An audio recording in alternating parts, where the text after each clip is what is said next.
శనగపప్పులో ఇలా నీళ్లు పోసుకొని అర్ధగంట నానబెట్టుకోవాలి.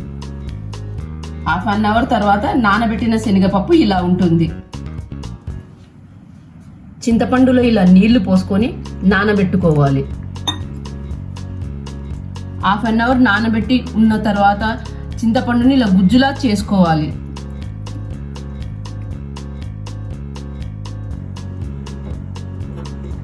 గ్యాస్ ఆన్ చేసుకొని ఇలా 2 టేబుల్ స్పూన్ల ఆయిల్ వేసుకోవాలి.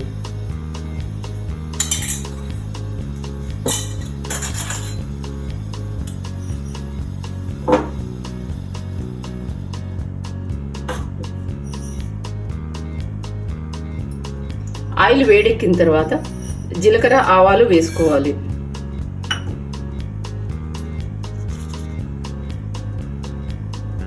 రెండు ఎండుమిరపకాయలు,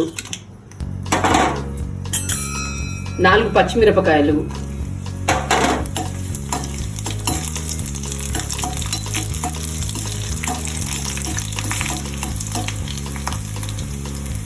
రెండు టేబుల్ స్పూన్ల వేరుశెనగలు. ఇవన్నీ బాగా ఫ్రై కావాలి.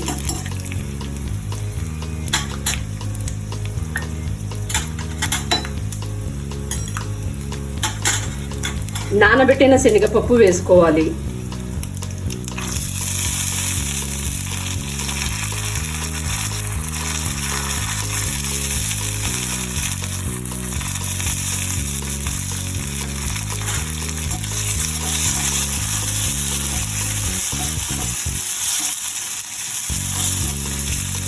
ఇలా చింతపండు గుజ్జును వేసుకోవాలి.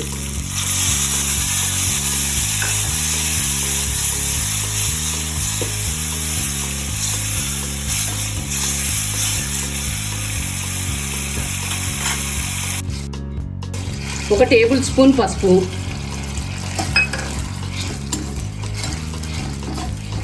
కొద్దిగా కరివేపాకు,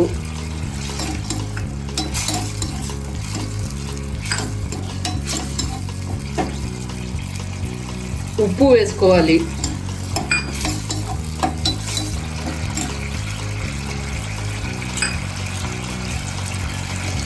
ఒక టేబుల్ స్పూన్ బెల్లం వేసుకోవాలి.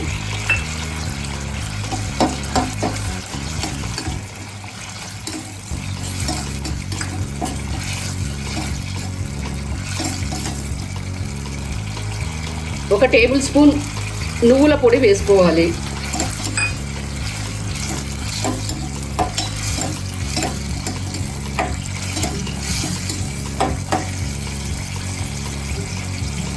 హాఫ్ టేబుల్ స్పూన్ ఇంగువ వేసుకోవాలి. ఇదంతా బాగా దగ్గరికి అయిన తర్వాత అన్నంలో వేసి కలుపుకోవాలి. అన్నంలో ఇలా వేసి కలుపుకోవాలి.